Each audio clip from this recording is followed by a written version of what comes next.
Economics Chapter 1 Internal Questions. Question number 16.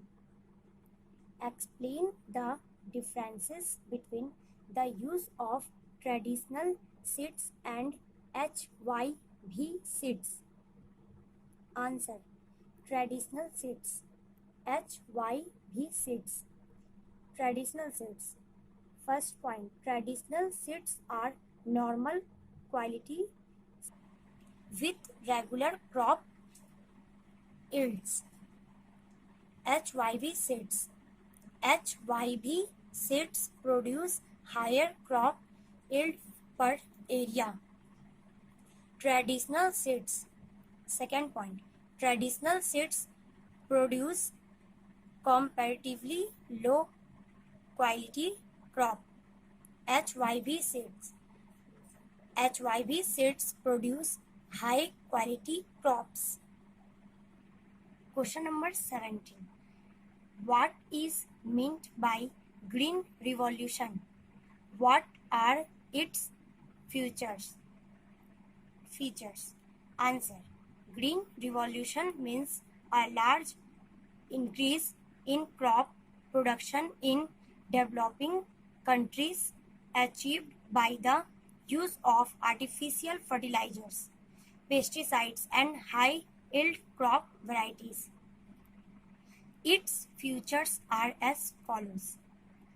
First point, introduction of new and high-yielding varieties of seeds. Second point, increased use of fertilizers, pesticides, and weedicides in order to reduce agriculture losses.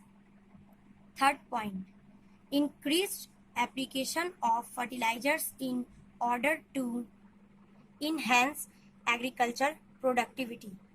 Question number 18. What are the sources of irrigation? Answer.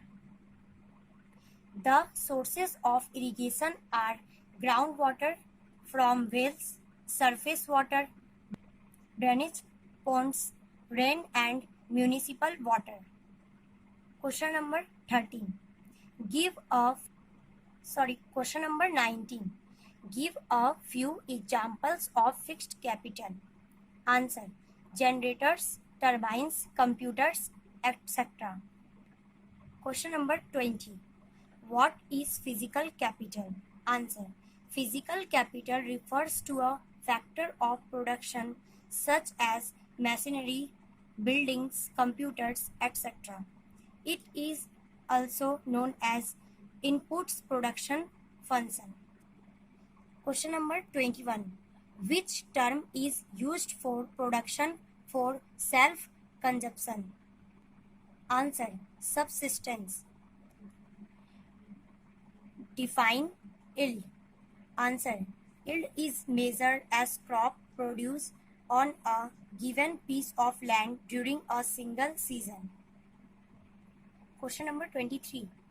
What is the basic constraint in rising farm production? Answer.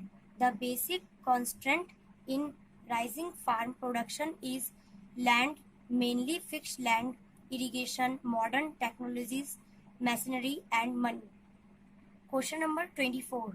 Mention any two non-farm activities. Answer. Two non-farm activities are as follows. First number, dairy. Second, small scale manufacturing. Question number 25. Which is the best way to expand non-farm activities in a village? Answer. The best way to expand non-farm activities is it make the villagers know about it at first and then make them implement it among the villagers and around the village. Friends, internal questions chapter 1 के complete हो गए. Total 5 different parts है, ये आपको description box में मिल जाएंगे. सारे link available है वहाँ. Thank you.